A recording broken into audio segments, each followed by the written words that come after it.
Hello mga kakusina! Another day, another menu for today's lunch. So, for today's video mga kakusina, magluluto tayo ng kalderetang kambing. Tara mga kakusina, simulan na natin. So, mga kakusina, ito yung mga ingredients na gagamitin natin sa ating gagawin na kalderetang kambing.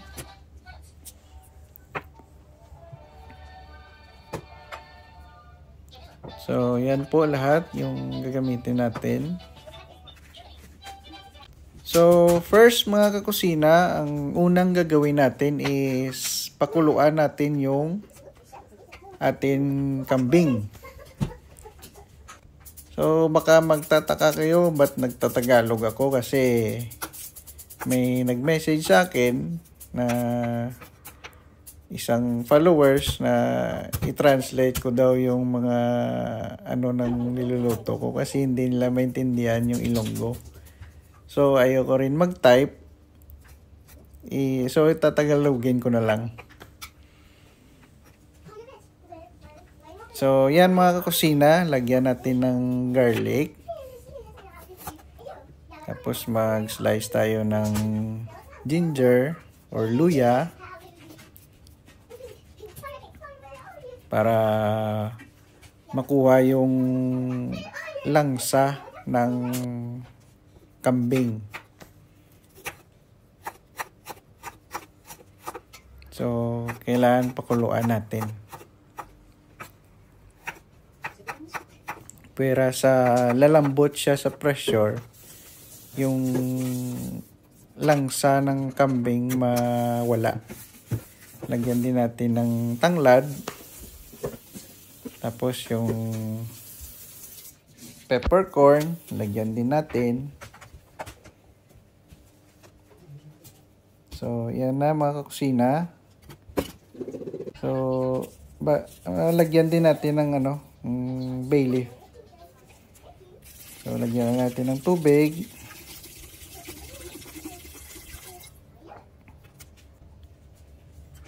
So, yan na mga kakusina. Sarado na natin at simulan na natin pakuluan yung ating kambing.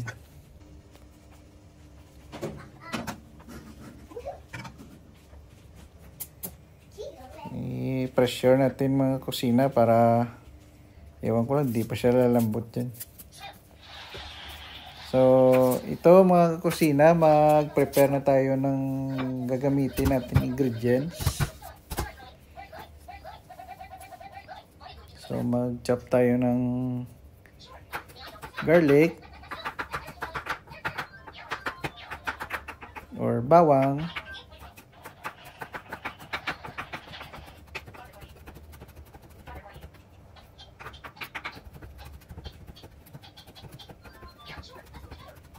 Chop lang natin.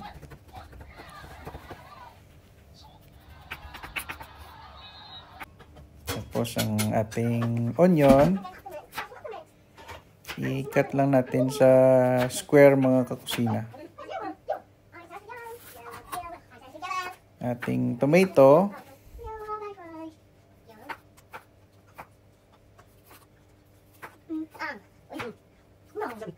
lahat ng cut mga kakusina i-square lang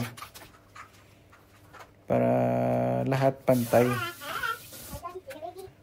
So, ating red bell pepper.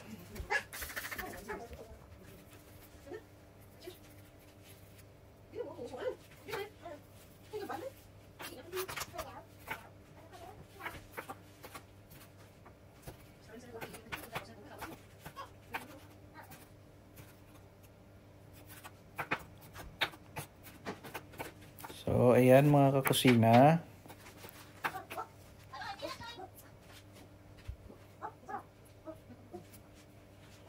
Meron tayong red bell pepper and green bell pepper.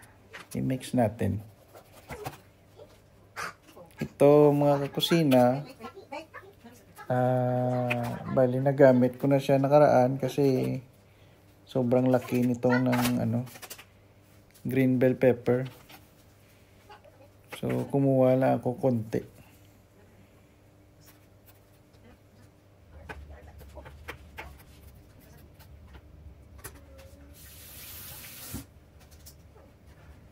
So, cut din natin into square.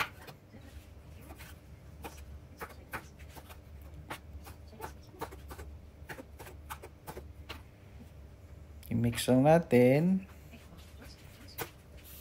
Tapos, ang ating potato, balatan natin.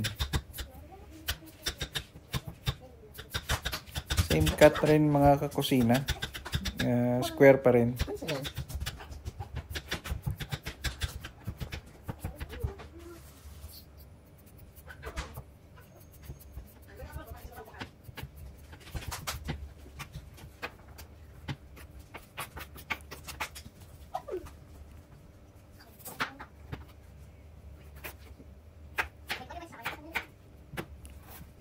Habang naghihintay tayo ng ating pinapakuluan, nag-prepare tayo ng mga kailangan nating gamitin. So, itong ating carrots, balatan din natin at i-cut into square.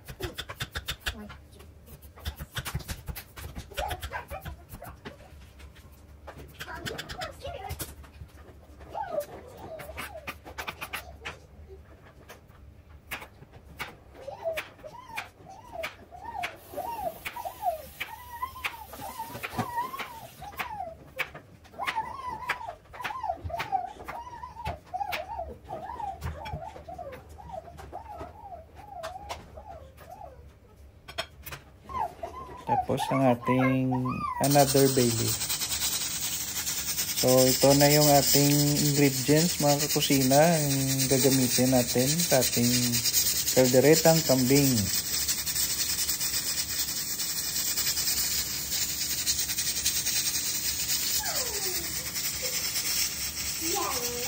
Yan po, may green peas, pineapple, potato, oyster sauce, tomato sauce. Yan po yung gagamitin natin. So check natin yung ating pinapakuluan mga kakusina kung malambot na. So patingawin lang natin yung pressure.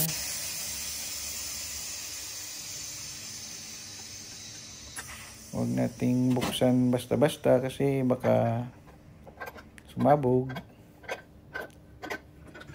at maano tayo ng mainit na tubig.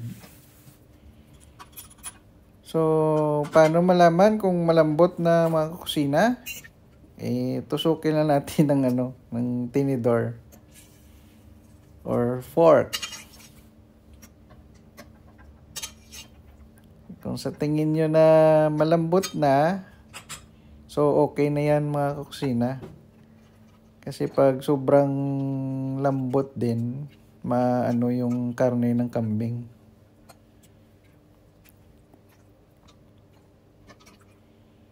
Ano tawag sa Tagalog yan? Nung sobrang lambot, mapisa, parang ganon. Mapisa yung mga karne niya at durog pala, madudurog yung karne ng kambing.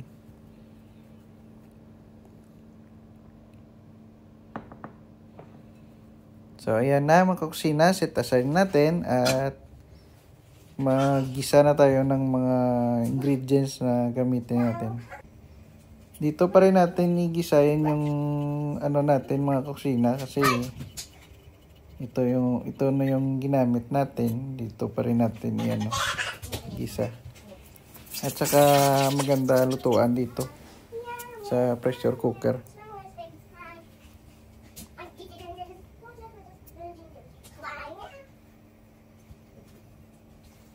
So, una mga kusina, prituin muna natin yung ating potato hanggang sa mag-golden siya.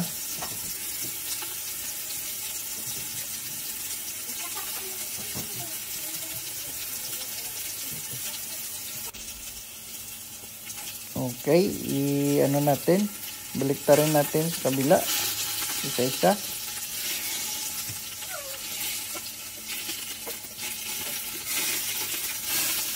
At kung golden na lahat, yung both side, saka natin set aside.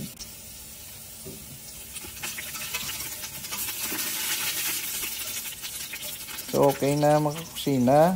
I-set aside muna natin. And then, tapos nito, prituin din natin yung ating carrots.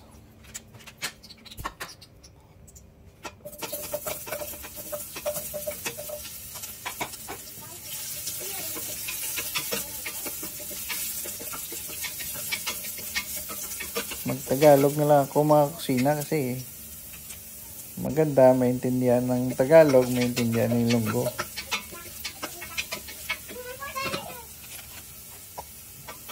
Yung Amerikano lang din makaintindi.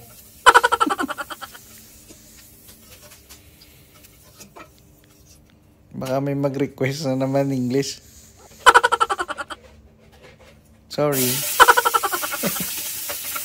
So, ito mga kusina, gisay na natin yung onion saka garlic.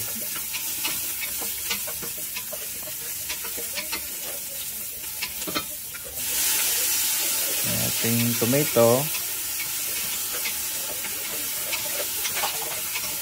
Mix na natin.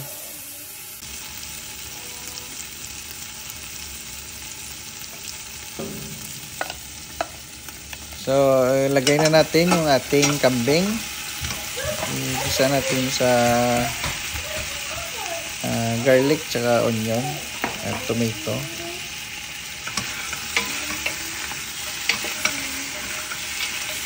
Yan mga kusina, maganda yung ng karne ng kambing kasi hindi siya nasobrahan sa presyo, hindi siya nadurog.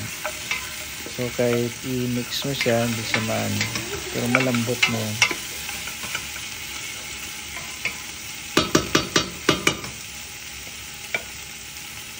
Maganda talaga magpakulo sa pressure cooker kasi hindi maano yung karne ng ng mga baka, kambing, baboy. So, naglagay na tayo ng green paste at tomato sauce. I-mix na natin sa kambing para ma-absorb ng laman niya.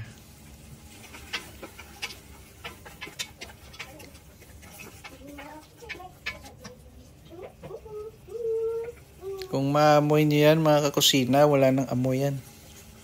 Natanggal na doon sa nilagay natin. Natanglad tsaka luya.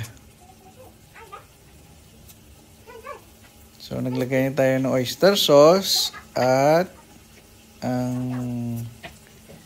bay leaves saka yung nga yun?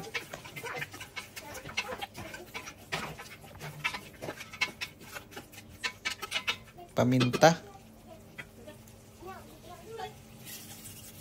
So, lagay na tayo ng tubig. Peppercorn pala, yung paminta na peppercorn pala yun mga kusina, nakakalimutan ko. So, sarado muna natin hanggang sa kumulo. So, ito na mga kusina, kumulo na siya. Lagay na natin yung bell pepper, tapos pineapple, at ang pinirito nating potato tsaka carrots. Mix lang natin.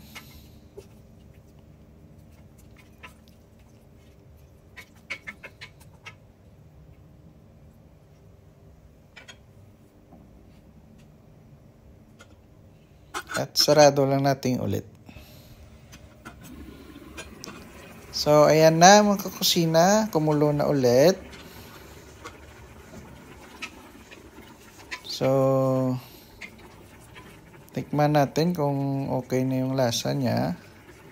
At kung hindi pa, timplahin natin. So, hindi pa. Mag-add lang tayo ng salt.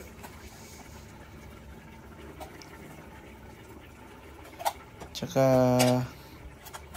konting betchin.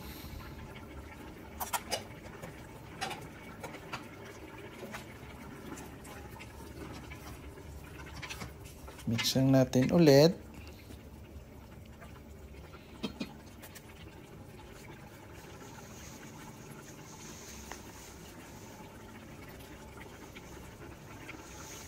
So, okay na mga kakusina. So, takpan na natin ulit. At boom! Ito na ang ating kalderetang kambing mga kakusina. So, yan na po siya, ang ating finished product.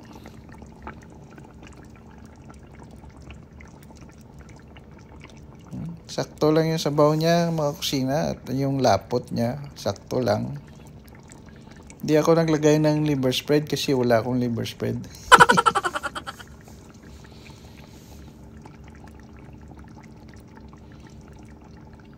Wow, busog na naman itong lunch natin. So, ito na po mga kakusina, ang ating kalderetang kambing. Busog na naman ang tiyan namin. So, lunch tayo mga kakusina. Hanggang dito na lang yung aking video. Sana magustuhan nyo. Don't forget to like and share and subscribe. See you. Bye-bye.